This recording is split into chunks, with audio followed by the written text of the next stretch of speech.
வணக்கம் நேர்களே. இன்றைய தினம் நாம் அலோகேஷன் ஆஃப் அசட்ஸ் அதை பற்றி பேச போகிறோம்.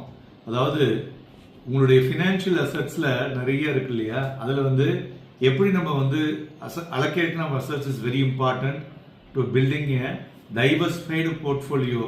அதர்வேர்ட்ஸ் இது எப்படின்னாக்க உங்களுடைய போர்ட்ஃபோலியோவில் நம்ம எவ்வளோ இன்வெஸ்ட் பண்ணுறோமோ அதில் எந்தெந்த அசட் கிளாஸில் ஸ்டாக்ஸில் எவ்வளவு, பாண்ட்ஸில் எவ்வளவு, கேஷ் எவ்வளோ வச்சுக்கணும் அப்படிங்கிறத பற்றி தான் நம்ம சொல்ல போகிறோம் இன்னைக்கு.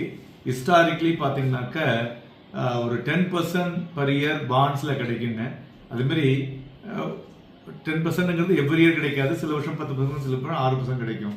So suppose if you put 50% இந்த ஈக்விட்டியில் போட்டிங்கன்னு வச்சுங்களேன், உங்களுடைய compounded annual growth return of 17%. So இதில் ஒரு 10%, அதில் ஒரு 17%. Then you can also put it in now gold and சில்வரையும் ஒரு அசட் கிளாஸாக கொண்டு வந்திருக்காங்க. அதுலேயும் பார்த்தோம்னா இப்போ லாஸ்ட் 2-3 இயர்ஸாக அதில் 20%க்கு மேலே கிடைச்சிட்டு இருக்கு. ஸோ ஓவராலாக உங்களுடைய ரிஸ்கை diversified on the different asset allocation. So இது என்னன்னா ஒரு காம்பனண்ட் ஆஃப் போர்ட்ஃபோலியோ மேனேஜ்மெண்ட்டில் இந்த ப்ராசஸில் நீங்கள் பண்ணும் பொழுது உங்களுடைய ரிட்டர்ன் பெட்டராக இருக்கும். இது நீங்கள் கம்மியான அமௌண்ட் வச்சு பண்ணும்பொழுது இது ஓகே. அமௌண்ட் அதிகமாக இருக்கும் பொழுது ஒரு பெட்டர் ப்ரொஃபஷனல் அட்வைஸோடு பண்ணும் பொழுது உங்களுடைய போர்ட்ஃபோலியோ ஒரு பெட்டர் ரீச்சுக்கு போக முடியும்.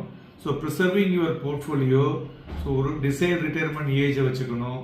அப்புறம் அதில் என்ன ஒவ்வொரு ஷார்ட் டேர்ம் கோல் என்ன, மிட் டேர்ம் கோல் என்ன, லாங் டேர்ம் கோல் என்ன, அதுக்கு தகுந்த மாதிரி அந்தந்த அசட் கிளாஸில் உங்களுடைய அமௌண்ட்டை போகிறது நீங்கள் ஒன்ஸ் இன் 10 இயர்ஸ் சேஞ்ச் பண்ணணும்.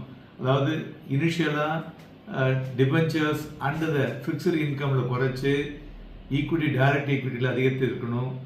ஆஃப்டர் சம் டைம் நீங்கள் 55 வயசுக்கு மேலே டைரக்ட் ஈக்விட்டியில் குறைச்சிக்கிட்டு ஃபிக்ஸ்டு இன்கம் அண்ட் டெட் இன்ஸ்ட்ருமெண்ட்ஸில் அதிகரிக்க வேண்டும்.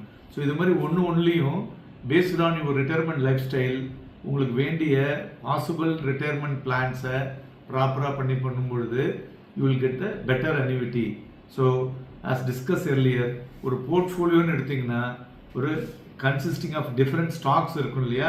ஸோ அந்த இண்டிவிஜுவல் இன்வெஸ்ட்மெண்ட் பிளானுக்கு தகுந்த மாதிரி, ரிஸ்க் டேக்கிங் எபிலிட்டிக்கு தகுந்த மாதிரி நீங்கள் அதை பிளான் பண்ணி அதில் முதலீடு செஞ்சீங்கன்னா உங்களுடைய முதலீடு பல மடங்காக பெருகும். ரெண்டாவது, இந்திய தினம் தெரிய வேண்டியது என்னென்னா, செல்லிங் 2 ஹோம்ஸை நீங்கள் விற்றுட்டு திருப்பி ஒரு ஹோம் நீங்கள் ஒரு புது வீடை வாங்குறீங்கன்னா long term capital gain access ஆகும். நன்றி, வணக்கம்.